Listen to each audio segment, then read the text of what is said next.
Hello everyone and welcome to another episode of Counterfactual Gaming, the gaming channel where if there's something historical in a video game, we don't do it. Now this is just a spontaneous video I'm posting based on a discussion I've been having with some other players. So this is not a part of the regular series of videos I planned for Hearts of Iron. This is just a side thing. But if you are enjoying the content, click like and sub, and if you have any comments on what I've been doing or any comments on this particular test, put them down below and I'll do my best to answer them. So what are we doing today, folks? Well, there's been a debate about using heavy machine guns versus using cannons on fighters in order to achieve efficient air superiority. And I had some friends who were discussing like the pros and cons of using cannons and versus using heavy machine guns and air superiority versus shooting down bombers. But the tests that everyone was doing, they were kind of inconsistent in their results. So I thought I had nothing better to do today but sit down and provide a basic test of cannons versus heavy machine guns and air superiority on light airframes. Now, before we get started, I want to make something clear. I'm not trying to make some sort of uber meta plane that can do everything, because that isn't how Hearts of Iron air power work. I merely want to solve the question of, are cannons better than heavy machine guns when you're in air superiority? When I'm talking about cannons, I'm talking about cannons versus heavy machine guns. Okay, that's the difference we're talking about here. I'm not talking about things like cast weapons. I'm not talking about naval weapons. I'm not talking about anti-tank cannons, which can't shoot at other planes anyway. We're just talking about in an air-to-air context, which is the better thing. Because some folks are saying that you should just stack air attack regardless of other considerations. Some other folks are saying, oh no, you don't want to nerf your agility or speed too much. And I'm here to tell you that cannons versus heavy machine guns isn't really about agility or speed values so much as it's about production cost. That is the real consideration. We're talking about cannons versus heavy machine guns in an air superiority only context. We're really talking about cost versus cost. Let me show you what I mean. Now, I've been using cheats to set up this test that I'm about to conduct. For the French, I've given them 1940 techs, engine 3. I've given them doctrines and all kinds of other stuff. You can see they've got the light fighter designer. And this plane mounts 2 sets of dual cannon 2s. Okay? It is a very well-armed plane with an air attack of 48. I would have mounted more weapons on it, but with a single engine, I can't afford any more weight. I'd have to upgrade to a double engine to add more cannons. And while that is possible, I'm going to explain why that's not so useful in just a second. So let me reset that design. Okay. So this plane that right here has a heavy emphasis on air attack. It costs 44 production costs to build. What would it look like if I did heavy machine guns? Okay, I do heavy machine guns. Oops. I do heavy machine guns. This is the kind of plane that we've got. Doesn't have as much air attack. It has more agility. But the number I want us to pay attention to is that production cost. It costs 37 to build. Each one of these heavy machine gun planes is cheaper to build than each of those cannon planes. Notice that I kept everything down here the same. I could, hypothetically, drop to engine 2, but I'm not going to do that. I'm not going to do that. We're just comparing heavy machine guns and cannons to prove a point. Okay? Which is better, heavy machine guns or cannons?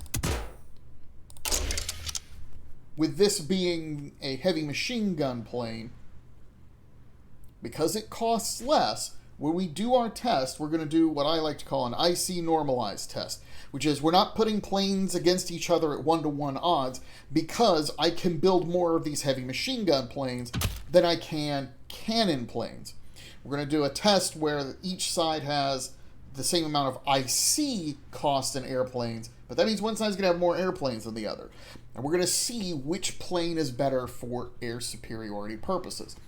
To that end, I have France set up with cannon fighters, and if we tag over to the British, so as we see here, I have the Spitfire Mark 1. It's got the designer, and it's got the heavy machine guns instead of the cannons. Costs 37 production cost. I've got 4,000 of them based in Britain. Now, in order to make this what I consider to be a good test, we're going to have to do a couple of things. One, I increase my detection to maximum by giving both France and Britain max radar techs and covering the English Channel with radar, because I'm going to do the fight over the English Channel. I know there are some weird, goofy things about fighting over the English Channel that sometimes comes up in terms of bugginess, but none of that should affect this particular test. And I picked the English Channel because it's a nice piece of neutral territory where both sides should lose equal numbers of pilots, because air wing experience is kind of an important thing. So, both sides have radar. Both sides have their planes trained up as far as I can train them at peace, so that we are benefiting from that level of experience. I've, of course, appointed the light aircraft designer for both sides. Both sides get centralized control and air crew surveys, and both sides are using the full operational integrity tree. I could have gone with strategic destruction, but I just felt like using operational integrity. What's important here isn't that I have a super optimized tree. What's important is that both sides are benefiting from things like veteran fighter initiative and ground attack veteran initiative. Like, obviously we don't care about like bomber defense or stuff like that. But we do care about things like air skirmish. But I want both sides to have full but equal doctrines. I want both sides to benefit from centralized control. I want both sides to benefit from the light aircraft designer. I've also designed both sides' planes to have self-sealing fuel tanks, drop tanks, and armor plating. Armor plating I consider to be a vital thing for most aircraft that are going to get shot at by other airplanes. Air defense is really kind of important.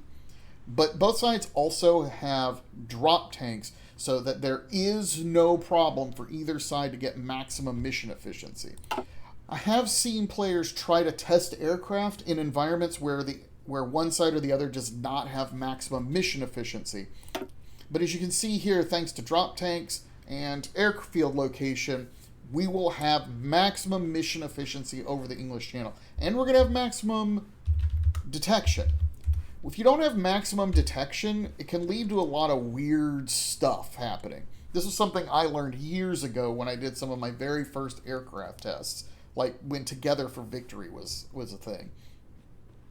And I would try to test aircraft against each other in areas with really low detection, and the result was that RNG had a bigger impact on air battle outcome than plane stats.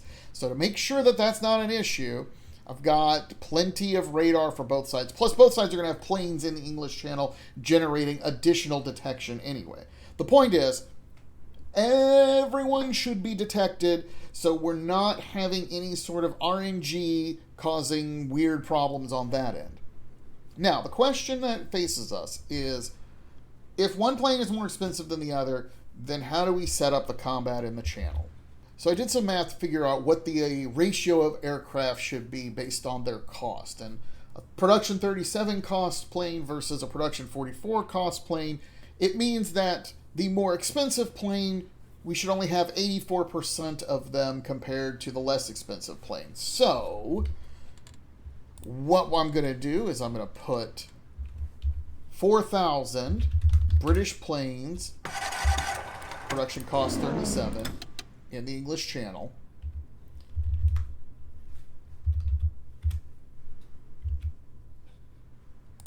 And based on that ratio of 84%, I'm going to put only 3363 of the French planes into combat. But you can't do air wings in increments of smaller than 100, so I'm going to round that up to 3,400.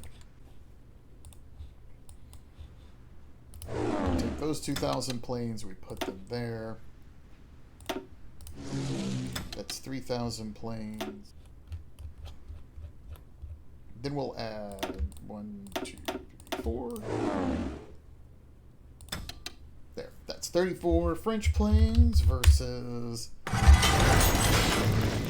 That's 3,400 French planes versus 4,000 British planes. All right, it's pretty boring to just watch air tests go on. What I'm going to do is watch this from the British side, put up my details, and we're going to run it for 1 month, which should give me a month's data, not just days data. And I'm going to... But I'm probably going to montage this with some music because who wants to just stare at that pointlessly? Get that started. But I also need to actually declare war. So let's declare war. No, that's Germany. Try again, Britain.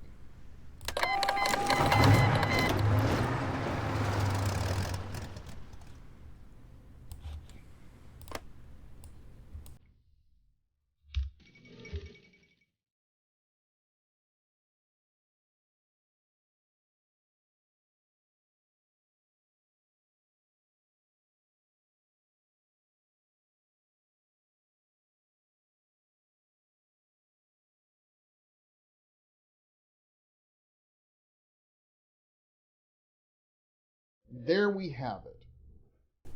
1,036 British fighters lost in air combat, 1 accident loss, versus 1,034 French fighters lost in air battle. Now, if we don't think about cost for a second, that seems like it's parity, right? There's practically the same number of losses on one side. Yes, the British technically lost 2 more planes to air combat, but that's just a rounding error. But remember, we're focusing on aircraft cost. By focusing on aircraft cost, we have to figure out whether or not it was more IC efficient to use the heavy machine gun planes or the cannon planes. We're going to total up some costs and see which country lost more equipment in 1 month's worth of air battle over the English Channel. Now, as we can see here, if I multiply the cost, 37, by the number of planes lost, Britain lost 38,332 in IC in that month. Whereas if we compute the cannon plane losses, that's a plane cost of 44 times 1,034 planes lost, which is 45,496 in IC losses. This gives us a total difference of 7,164 IC lost in favor of the British. This means that if you're paying attention, France lost 7,100 more in IC during a 1 month period than the British did in air-to-air combat over the English Channel using cannon fighters versus the British heavy machine gun fighters. The fact that the cannon fighters were technically outnumbered and held their own in terms of numbers lost doesn't offset the fact that it takes France 7,100 more IC a month in order to keep pace with the British in the air war in this scenario. For reference, if you take that 7,100 and you divide it by the cost of British planes at 37 cost per plane, that's like the British coming out ahead 193 planes every month. That is a material and significant difference in the air war. It's not a war-crushing defeat of the French. It is not winning the air war in 30 days for the British, but that is enough IC to matter. Now, does this mean the British plane is the meta uber most awesome plane in the universe? Absolutely not. In fact, I wouldn't use this plane against the AI for a very simple reason. Is it can only run air superiority. It has no other options. And that might seem stupid, but against the AI, I always want to use multi-role aircraft because once the enemy air force is gone, that means my fighters can actually contribute to the ground war in some way. Furthermore, this is literally only a test between air superiority planes. This is not a test for shooting down close air support, shooting down tactical bombers, shooting down strategic bombers, shooting down navs. It doesn't do any of that. I suspect that if you threw these Spitfires up against B-29s, and then you took those French planes with the cannons on them, that if you put this cannon fighter up against B-29s, this is going to do significantly better because it's got more air attack and can actually overcome the defensive attributes of bombers that have armor plating and stuff like that. So if you're trying to defend yourself against a strategic bombing campaign in multiplayer, you may not want to just focus on heavy machine guns. It might behoove you to say, I'll take the L against enemy fighters sometimes in exchange for shooting down more bombers. Or if you're fighting over the Pacific, you may not even care about some of these attributes. You may be focused on entirely different stuff. This also doesn't address using medium airframes as heavy fighters with like 2 engines or like loading up on a whole bunch of extra cannons. I suspect that the heavy machine gun plane will also shoot down those heavy fighters without too much difficulty in terms of cost. But again, if you're going to do that, then like you're designing a plane that does something very different than what we're talking about here. If you only care about air superiority, heavy machine guns seem to come out on top over cannons in air superiority terms. That about wraps up this mini video for today. Again, if you have any complaints, comments, or you think that there could have been a better way to run this test, drop a comment down below with your suggestions on how you would do it. It's actually sunny outside where I'm living for once, so hopefully it's sunny where you live. And whether or not it's sunny, I hope that you have a pleasant day.